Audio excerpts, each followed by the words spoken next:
Apollo 11 est la première mission spatiale à avoir conduit l'homme sur la Lune. C'est la troisième mission habitée à avoir approché la Lune après Apollo 8 et 10 et la cinquième du programme spatial américain Apollo. La mission dont le vaisseau a été lancé le 16 juillet 1969 emporte l'équipage composé du commandant Neil Armstrong, d'un pilote de module de commande Michael Collins et d'un pilote de module lunaire Edwin Buzz Aldrin.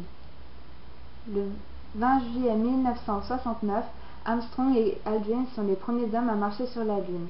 Cet exploit de l'agence spatiale américaine, la NASA, remplit l'objectif fixé par John F. Kennedy, le président, qui annonce dans son discours du 25 mai 1961 qui était de se poser sur la Lune avant la fin des années 1960. L'équipage d'Apollo 11 effectua un voyage sur la Lune de 21h30, ainsi qu'une sortie extravéhiculaire de 2h30, au cours de laquelle 21,7 kg de roches lunaires sont collectés et des instruments scientifiques installés. Il atterrit sans incident dans l'océan Pacifique. Le vol aura duré dans son intégralité 195 heures. Michael Collins a dessiné le logo de la mission. L'aigle présent a été recopié sur un magazine de National Geographic. Il transporte dans ses serres un rameau d'olivier, car l'équipage venait en paix au nom de l'humanité. Le 16 juillet 1969, à 13h32, le lanceur Saturne V, pesant plus de 3000 tonnes, décolle du complexe de lancement 39 de Cap Canaveral. Après une phase propulsée sans incident, il se place en orbite basse autour de la Terre. Le train spatial Apollo, composé du troisième étage de la fusée Saturne, du module de commande et de service et du module lunaire, quitte l'orbite terrestre après y avoir stationné plus de 2 heures conformément au planning. Après un périple de près de 3 jours, le vaisseau Apollo se place en orbite lunaire. Le module lunaire Eagle, après avoir réalisé 13 révolutions autour de la Lune, se sépare du module de commande et de service désormais occupé par Michael Collins et entame sa descente vers le sol lunaire.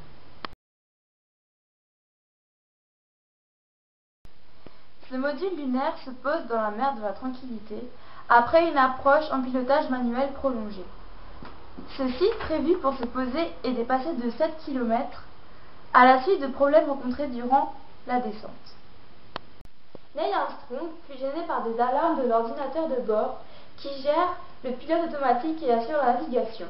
L'ordinateur, qui a une puissance équivalente à celle d'une calculatrice bas de gamme de l'année 2000, il dispose d'une mémoire vive de 2048 mots et de 16 bits.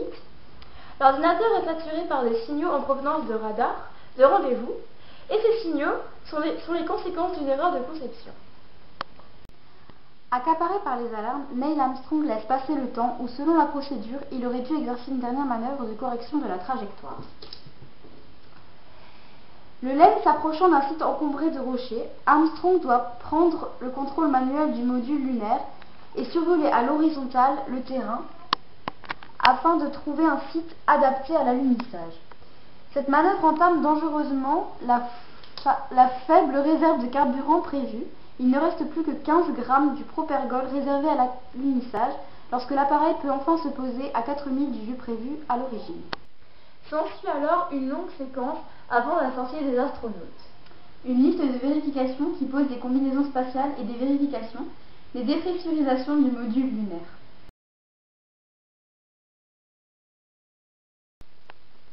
L'autonomie maximale des astronautes durant leur sortie extravéhiculaire, c'est-à-dire en dehors du module lunaire ou encore du vaisseau, est de 2h45. C'est une limite imposée par les réserves d'oxygène et d'énergie électrique des combinaisons spatiales à cette aile ci-dessous. Armstrong effectue ses premiers pas sur la Lune le 21 juillet 1969 à 2h56 UTC, c'est-à-dire le temps universel coordonné, qui est une échelle de temps adoptée comme base de temps civil international par la majorité des pays du globe. Donc, il a fait ses premiers pas sur la Lune à 2h56 UTC ou encore à 3h56 à l'heure française.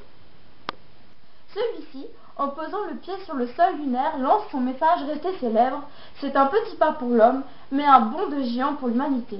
Aldrin le rejoint 15 minutes plus tard. La première tâche des astronautes est de recueillir des échantillons lunaires. En cas de départ prématuré, les scientifiques à Terre pourront ainsi disposer d'éléments sur lesquels travailler. Ensuite, les astronautes procèdent à l'installation des instruments scientifiques de Early Apollo Scientific Experiment Package. Parmi ceux-ci figure un réflecteur laser en aluminium. La perpendiculaire de ce réflecteur est orientée par les astronautes vers la Terre à 5 degrés près et sera utilisée pour calculer la distance Terre-Lune depuis les observateurs terrestres. Et un sismomètre dont la durée de vie sera de 21 jours. Les astronautes récoltent 27,1 kg d'échantillons de sol lunaire, font de nombreuses photos et filment du site d'atterrissage et plantent un drapeau américain. Ils reçoivent également un appel téléphonique du président des États-Unis, Richard Nixon, qui suit la retransmission télévisée depuis la Maison Blanche. La sortie extravéhiculaire dure 2h31 et environ 250 mètres sont parcourus par les astronautes. Lorsque Buzz Aldrin remonte dans le module lunaire, il casse par inadvertance dans l'habitacle étroit l'interrupteur permettant de mettre à feu le moteur de l'étage remonté du LEM. Comme il s'agit d'un bouton pressoir, il s'est servi de la pointe de stylo pour l'enclencher et permettre aux deux astronautes de quitter la Lune.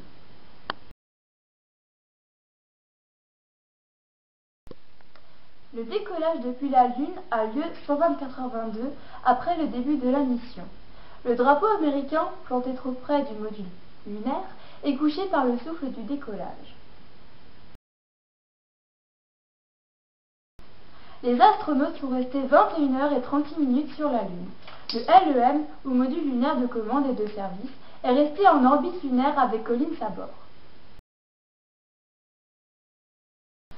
3 jours plus tard, le vaisseau Apollo amérit, c'est-à-dire atterrit, dans le Pacifique après avoir bouclé une mission d'une durée de 195 heures et 18 minutes. Les astronautes sont récupérés sur le porte-avions USS Hornet CV-12.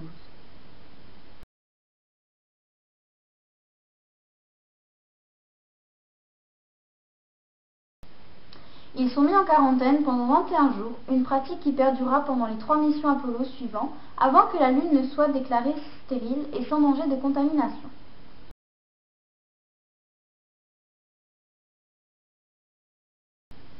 Le 21 juillet, la sonde soviétique Luna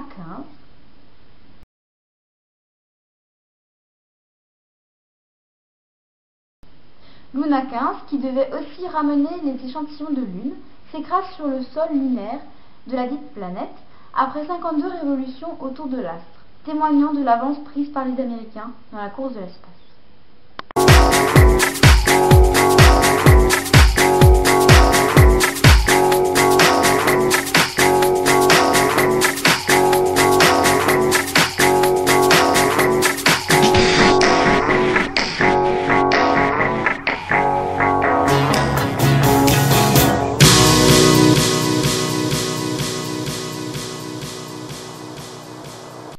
Myriam, la caméraman, Marion et moi-même, nous vous remercions d'avoir suivi cet exposé avec nous. Nous restons à votre entière disposition si vous avez des questions. Avec ceci, nous vous souhaitons une agréable après-midi.